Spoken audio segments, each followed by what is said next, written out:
This is the Ruckus and The Menace Sports Podcast. Oh no! We suck again!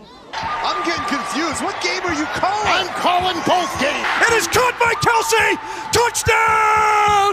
Kansas City! I need 3 of those things, baby.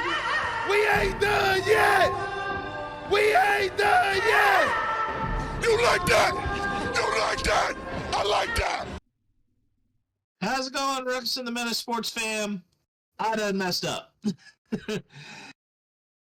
You are watching episode number 142 of the Ruckus and The Menace Sports Podcast. I miscounted a good bit ago, a couple weeks ago, and led Ruckus into a Kansas City bit, but well played. I'm Menace the Menace. And I'm Ruckus, somehow not causing enough ruckus. And on this episode, I will be pitching another clue to you guys about my next March to October. We have the good, the bad, and the ugly. The NBA playoffs as the high heat. We talk about some of the NFL draft. And then a special primetime game idea. And our stud and dud of the week. And I know that the weather has gotten to us both a little bit. Yeah. With you not being able to play baseball and being on the disc golf course, I got to practice a little bit Thursday, but at the same time, it's like, oh, the weather's been a touch icky. I might actually be out disc golfing this weekend at some point. Yeah, I was mad that I didn't get to play baseball on Easter, but at the same time, like, it was Easter, so you don't actually know how many people are going to show up for it. But also, like, I just think it was going to rain most of the day, but by the time it hit noon, it, like, kind of stopped, and then it went back on, like, an hour later. So I was like, okay, well, this kind of sucks, but whatever. But hey, you've got a special appearance. You had a special appearance the other night. Was it live? Did you have a live one too last night, or was it just it was off the record, pre-recorded, so we didn't do it live. But yeah, I used the same overlay for our podcast for our I guess combined episode where it's like a collaboration, so to speak. So we kind of did that, and then but yeah, it was a lot of fun the other night. I enjoyed it. It was one of like the first things that, like, big things that came out of this podcast, which was collaborating with another fellow YouTuber / podcaster. Although we've already had kind of a pretty long-standing one with two nerds, but this time it's the first time you have had the endeavor. Right. I've had the endeavor over the past few years, as I am one of the very few, if not the only person that has been a recurring character on there. I didn't really come into the picture for 3 years. Well, but I made it, baby! I think the slot would have came along. Shout out definitely to our guys, Lob and Mac, for all of the opportunities that we get to have with two nerds in a pod. And one of these times here soon, Lob, you're coming on. Yep, and I really do want to also have an episode with me and Lom as well. That'd be kind of cool. Or just I think in these instances, I think it's like I've had more fill-in time with Lom, you've had more fill-in time with Max, so I think that kind of pairs out. The one thing I left out of that episode, because I didn't think of it at the time, but just now thought of it, I should have started like a movement called "Give Lom a Netflix special." Give Lom a Netflix special. Yeah, because Oh my! and he If did. only. If any of you did not know, he's also a comedian on his free Yeah. time. But anyways, what are we Yep. uh Well, doing? I am going to be teasing another clue. Well, I will tell you that the planned release time for this will be just after Father's Day. But as far as this team that I am going to be dealing with, a lot of the iconic calls came from an announcer who has been passed on. And the title of this March to October will be one of his notable phrases. Just a bit outside. Well, not that recently. Unfortunately, a very good guess though. It is not the Milwaukee Brewers. But keep that in your thoughts as we move on to the Eastwood segment, the good, bad, and ugly. Do you see the little icon that shows up for Clint Eastwood when it hits my screen on my webcam? I saw it. It was one of those where You I couldn't think hear that it. time it was one of those. No, it's like no, don't blink and you just might miss it. Well, I didn't know if you could actually hear him because I remember we had an issue with Nitro. I couldn't hear it, but at least I could see it. Because if you get Discord Nitro, you could actually hear it, and that's how I was able to make that custom one. But yeah, so the good for this week, we had I am going with Cooper Flagg deciding to declare for the NBA draft. Yes, I know this is very, very controversial in the eyes of Ruckus, but I think that Cooper Flagg, just in terms of basketball IQ, he's playing like a pro as an 18-year-old freshman in college ball. The only thing that's really going to change for Cooper Flagg is just the physicality, size, and speed of what the NBA can bring. But I think he can adjust. And very well, he's about to be a consensus number 1 draft pick. About to be a rookie of the year candidate for sure. Because this kid, if you have watched him play enough, you can tell he's for real. He is an as advertised player that is an anomaly. Yeah, and I a just better feel shooter like than Ben Simmons ever was. I just think that Cooper Flagg needs to season a little bit more because he did I think with get. him being I want him to win a national championship before he decides to go, or at least improve on with him himself only from what he being did last 18, season. With him being 18, having that extra year would not hurt him. But I think you're assessing how prone he could be to an injury, especially at that age, and wanting to maximizing the potential of professional opportunity and elevating his game at the pro level.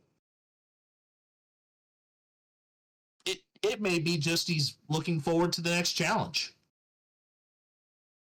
Yep. The bad this week, go ahead. Goes to the Baltimore Orioles. Grab and how the they pitched over the weekend. Go in the back. It's like the old Yeller thing. It's like, all right, here's the shotgun. Now go to the shed. Oh yeah, they got. Oh yeah, the Orioles basically got taken to the woodshed against the Reds as they gave up 24 runs in a game over the weekend. And the Orioles are a good team. They just had a really, really bad pitching day against the Reds. You could say the same thing with the Rays and Red Sox series that happened a week ago, where the Red Sox got swamped by the Rays. But I think that it was, in the Red Sox case, I think they were so exhausted from, I think there was another series before that where I think it exhausted a lot of what the Red Sox had as far as the rotation went. The rotation or even the lack of a bullpen.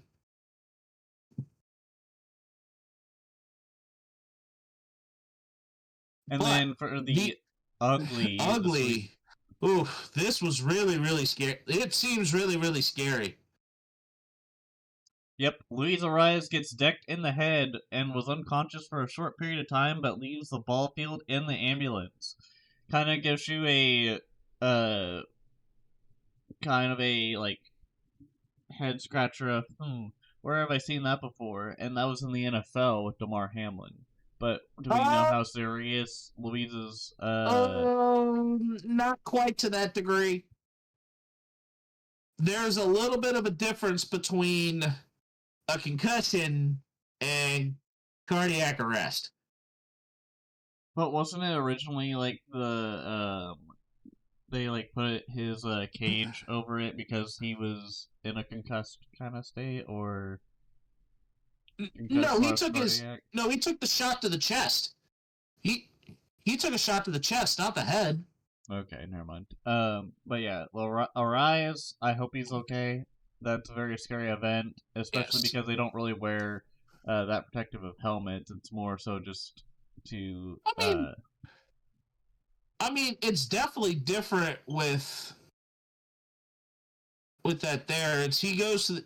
Wait, no, it actually wasn't even a. Yeah, he got basically collided.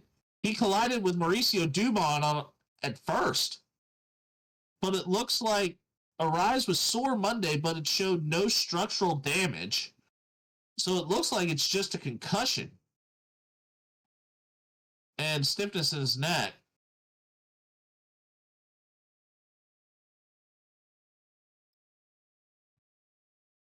So, I mean, that's... And Schilt did say that Arias did have a small cut on his jaw. Yeah. So who knows what all possibly could have came along with that. But yep, he's a really good contact hitter, too. All right, what are we doing for the high heat? All right, the high heat. We are continuing on with the NBA playoffs. I would have tried to have Ruckus do the NHL, but he said no. For the play-in games in the NBA, the Memphis Grizzlies, Miami Heat, Golden State Warriors, and Orlando Magic advance in play-in games. The Magic and Warriors won their play-in games on the Tuesday, and then the Grizzlies and Heat took care of business on Friday to get in. The Thunder, the Oklahoma City Thunder, are leading in Game 2 against the Grizzlies by 20 with about 7.5 to go in the fourth quarter. So the Thunder are about to have a 2-0 lead. The Nuggets and Clippers are tied at 1. Game 2 with the Minnesota Timberwolves and Los Angeles Lakers will be later tonight at time of recording. And the Golden State Warriors and Houston Rockets will play in Game 2 tomorrow at time of recording. The Indiana Pacers look like they will be beating the Milwaukee Bucks to take a 2-0 series lead. And this series has had some jaw-jacking back and forth, especially with Damian Lillard and Tyrese Halliburton. The Cavaliers lead the Heat 1-0. The Knicks and Pistons are tied at 1, and the Celtics and Magic with the Celtics leading 1-0. And the Boston Celtics are about to have another major, really just another major thing is Tatum is doubtful for tomorrow's game. Still very early on in the series, but I definitely have the Thunder sweeping the Grizzlies, the Nuggets defeating the Clippers in 6, the Timberwolves beating the Lakers in 7, and the Warriors taking the Rockets in 5, because I think that the Warriors are just more experienced. I think they also are just that team that just like still stays in the fight with Steph Curry, just finding his way to shoot a three, just to make the lead even more. Just I guess break like a huge breakthrough. I guess groundbreaking. Have the Cavaliers beating the Heat in 4, the Pacers taking out the Bucks in 6, really 5, honestly.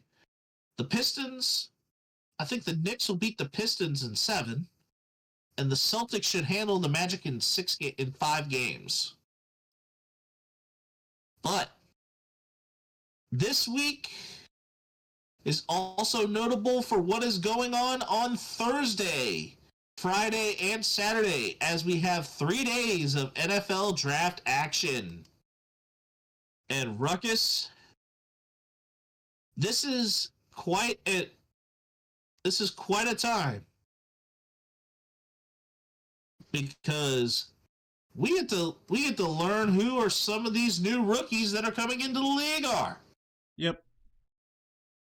And you also get to hear every day about what mock drafts and stuff too. That's always fun. We've been dealing with We've been dealing with everybody's mock drafts for months, and they keep changing every single day of the week, and twice on Sunday.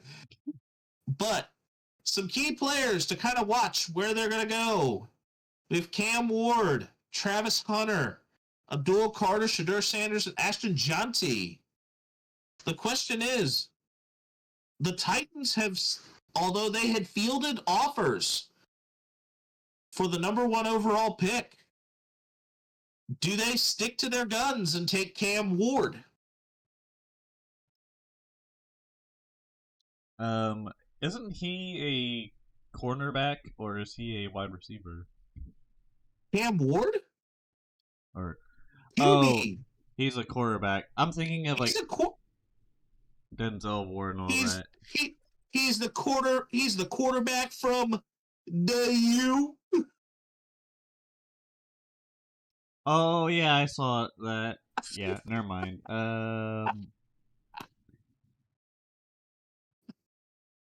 Listen, it was like the last time I've heard of a person with the last name Ward, it was a cornerback, and it was Charvarius Ward, and then you had Denzel Ward, I think, and then like some guy that also had the name Ward on the Browns at one point, maybe. And that was an interesting one as far as a former college football Heisman Trophy winner, especially from back when I was younger. You were definitely in diapers around that time. Charlie Ward from Florida State eventually deciding to go, instead of being the NFL, be in the NBA.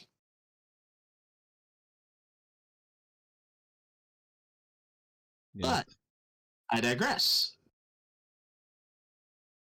I am hoping that wherever Travis Hunter goes, he succeeds. Shadur Sanders, I could care less, but well, the question is, do you think the Cleveland Browns will take Travis Hunter or Abdul Carter?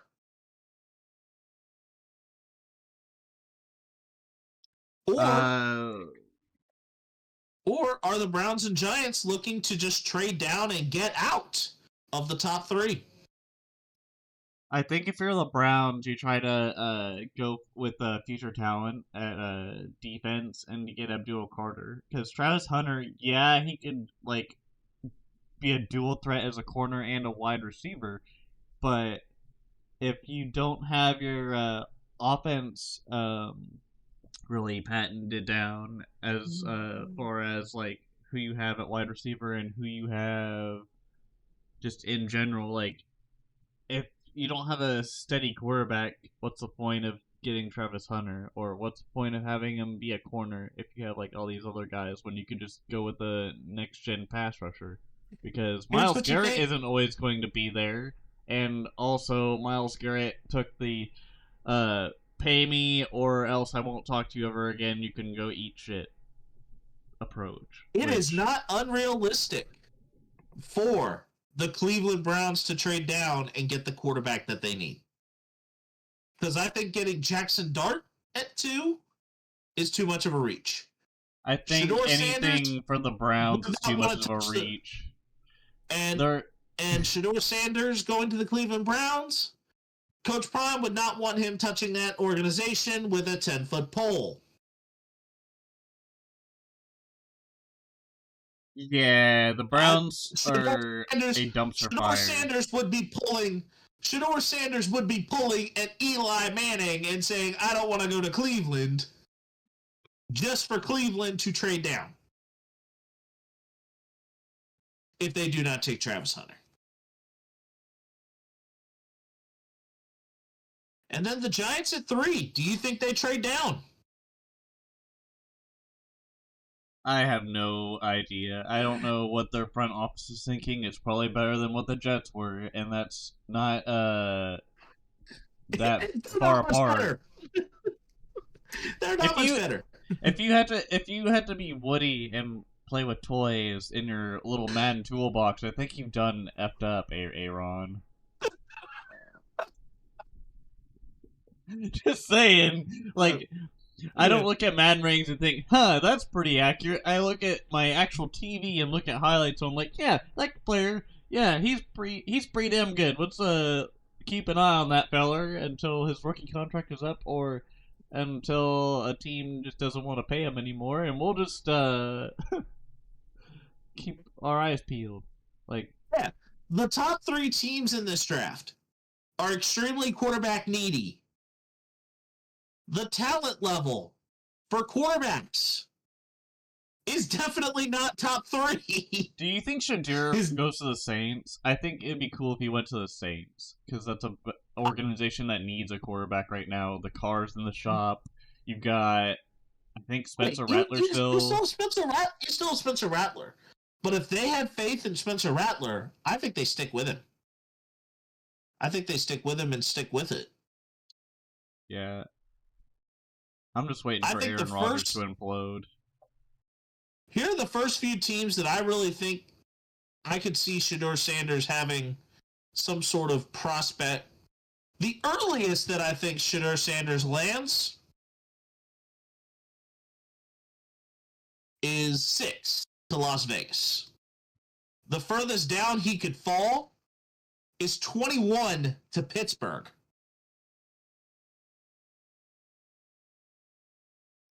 The furthest he falls is Pittsburgh.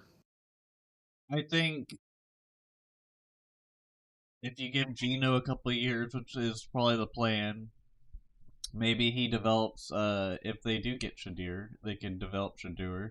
Or if his crazy dad has other opinions about that, then maybe that's not the case. But who am I? I'm not the expert. I'm not in the rooms in management. Tom Brady's the GOAT for a reason. Like, it's a little different when the LeVar Ball in this situation is an NFL Hall of Famer as a defensive back. Yes, the helicopter parent in this situation is a Hall of Fame DB.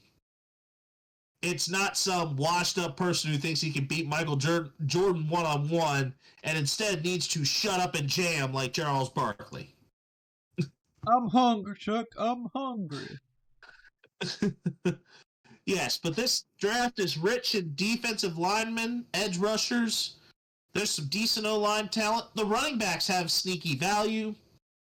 But really, the quarterback class has been mostly in flux. And I think there could be some interesting trades that come along the way. I don't know if it's going to be as dramatic as, like, years past, though. Like, with the Traylon Burks or A.J. Brown trade, like, in the A.J. Brown. Yeah, it's not going to be like the A.J. Brown deal, the Randy Moss deal. I feel the like Randy Moss one was nuts. I feel like if they waited to trade DK, that would have been kind of an insane trade instead of what they did during free agency, where they. They rushed it.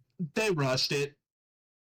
Well, I'm not saying they should have waited, or I just contradicted what I just said. I think it would have been more interesting if he got traded on draft night, but at the same time, like, do you think it would be would it really even matter at that point with timing? If he still would have ended up in Pittsburgh, no. Because I think Pittsburgh got something good, and we'll see how they handle that, especially because their offensive And we'll see how scheme is not how the Crash Out brothers decide to handle it. Now all the Crash Out brothers need is a quarterback that actually can throw them the football. Yep. But we have a primetime game, and this could be very well a game that can go on for multiple times at it. And in How I Met Your Mother fashion, the title of it is called Challenge Accepted. Ruckus and I will each have a 9-inning game recorded against the CPU. It is a random team, and we must play this on All-Star. But I set the parameters for Ruckus. I set a restriction for Ruckus, and Ruckus has to set a restriction for me. Okay. It must be followed to complete. Conditions. It must be attainable within reason and not overly restrictive toward competent baseball sense. Example. If I'm having to do bunting, it would be ill-advised for me to bunt with 2 strikes. And yes, if I give Ruckus, say, a roster restriction, and he doesn't have enough players that meet a certain criteria, he cannot accept the challenge and is not permitted to accept the challenge. This is why browsing your roster to see if you meet the parameters for a challenge is permitted and heavily encouraged. You must win for the challenge to be considered complete. Any loss may result in the challenge being forced to be repeated, and if the loss is bad enough or a heartbreaker, on the next episode where that comes along, another challenge may get added on. So you will have to do that and something else. Challenges have 2 episode weeks to be completed, and the challenge parameters can be stuff of squad related, like your squad must be constructed a certain way, game plan or gameplay related, or even lineup related, or how you arrange it. So, Ruckus, what type of challenge are you wanting to throw my way? Well, are we doing the? So I was going to ask you this while you were in the middle of all that, but are we picking teams or the spin? I have a wheel spin thing going on right now. Are we right now going to spin our wheel to see what team we had to face? So if I spin it and it's like the Orioles, for example, do you have to face the Orioles, or is it a spin that we do where when we spin it, it's a spin that we will do. It's a spin that actually we will do off of. Yeah, we will not have this portion of that be. This portion is not aired. Okay. Yeah, the spinning of what team you're playing is not aired. Okay. So the challenge portion is set. All right. Is set at this point. Here's my challenge for you. Every 3 batters, you got to bunt. Every 3 batters, I have to bunt. So your first batter doesn't. So basically, if I have 6 batters in an inning, I have to bunt twice. In any sense, correct. All right. So I must bunt every 3 batters. Mm-hmm. Oh, wow. Challenge accepted. I will accept that one. All right. So now for you. The hard part is that you do not have as many players as I do. So the parameters on player restrictions are probably not going to be as... It would be more damaging, but it would be more difficult. You know what? I think I'm going to have to do this one to you. You must intentionally walk the first batter of every inning. So you must start with a runner on first every single inning. As Barney Stinson would once say, challenge accepted. Challenge accepted. Yep, and Ruckus, I think for these particular ones, and Alex, man, if you are listening, we would love to have some sort of Barney Stinson type image for these graphics for any of our challenge accepted games. We will let you know when those are coming along. I will say that they are due by, I would say if you do not have them completed by the time we record episode 2, it's a loss, and you will have it stacked. If you lose your recorded, the game is to be recorded, and if you lose that game,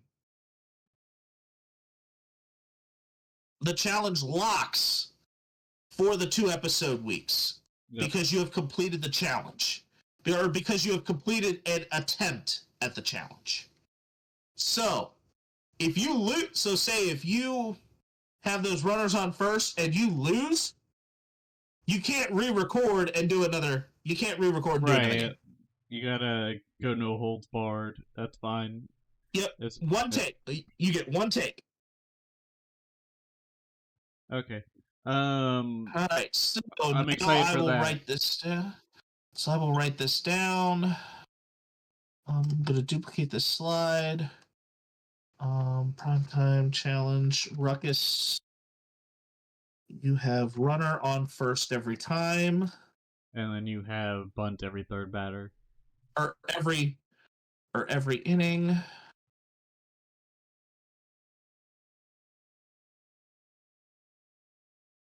Yep. And then for me, I must bunt every 3rd batter. Oh, wow. That could be really easy for you if you play your cards right. Oh, that makes lineup construction like extremely nasty for me. Because normally my 3 batter is always somebody who I'm like gonna like hit a missile with, and I can't necessarily do that now. I now have to figure out which 3rd batter I need to actually like take the bat out of his hands. I would just go with speed at that point, because at that point you're just like. You also want good bunting attributes all around, which makes it tough at work. But I mean, if I'm ending up having to push a bunt and I get into a 2-strike count, I'm still allowed to swing away. At bunting on 2 strikes, I'm allowed to swing away. Because bunting on 2 strikes is not ideal. So it's not the worst thing in the world. So I at least have to make an effort to bunt.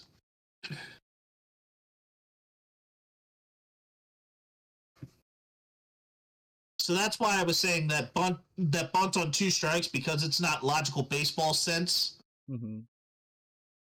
Yeah, so that's why I put in parentheses, make an effort to bunt every third batter. Yep. All right, and now we go to our stud and dud of the week. Yep, stud and dud of the week. I'll just go ahead really quick. All right, so my dud for this week is MJ Melendez for being sent down to the minors, and it was mainly to just bring his swing back because at the beginning of the season, MJ Melendez had or changed his swing a little bit to where it's not like, I guess, as complex. It's more a simple swing. But right now he is very cold. I mean, in general, the Royals' offense has been very cold, and we'll get to the stud here in a second to reflect that. But yeah, I hope he can figure it out. I think he will in the minors. It's probably the best spot for him right now. But for my stud, I had the Royals finally snap out of a 7-game losing streak with key bench warmer Mark Canha.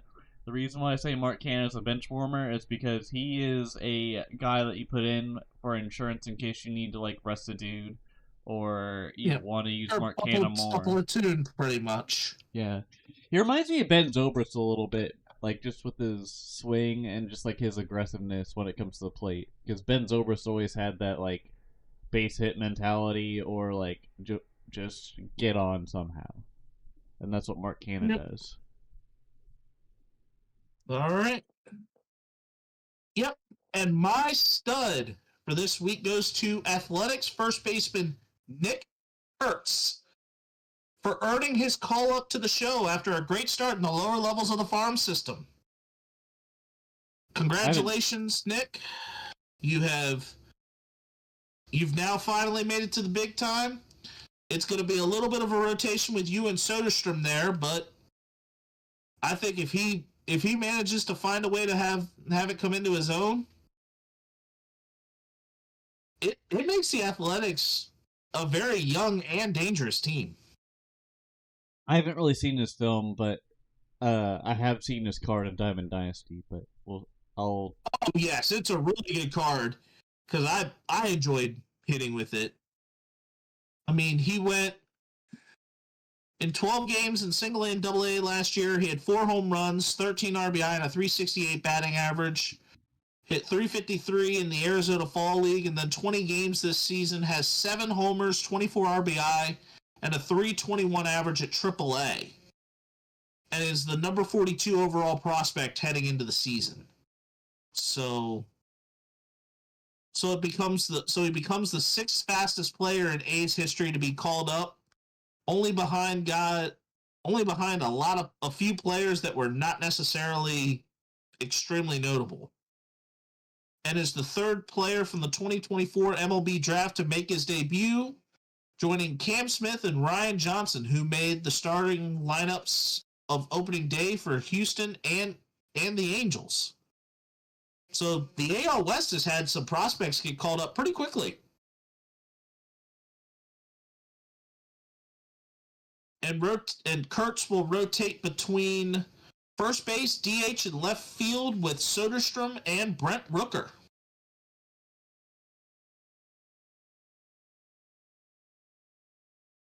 My dud. An honorable mention goes to Braves outfielder Ronald Acuna for calling out manager Brian Snitker about not benching Jared Kelenic for a lack of hustle on a play, saying that if it was him, he would have been benched. He then deleted the tweet because he was calling out a double standard on his own team's manager.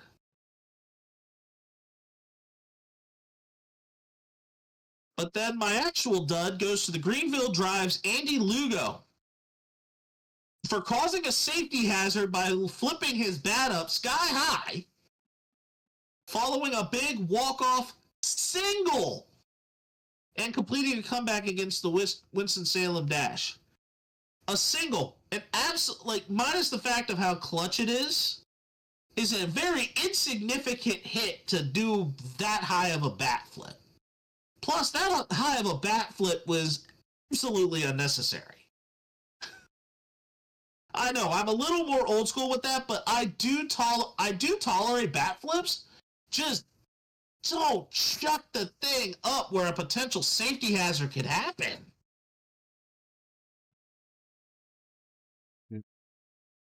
And Ruckus, go ahead and take us out. All right, ladies and gentlemen, thank you for listening to the Ruckus and The Menace, episode number 142. I am Ruckus, always causing a ruckus. And I'm Accepted the Menace. And we'll see you guys in episode 143, where we are done with the bit. It is April Fool's was over a couple of weeks ago, but here we are. Anyways, have a good one. Deuces.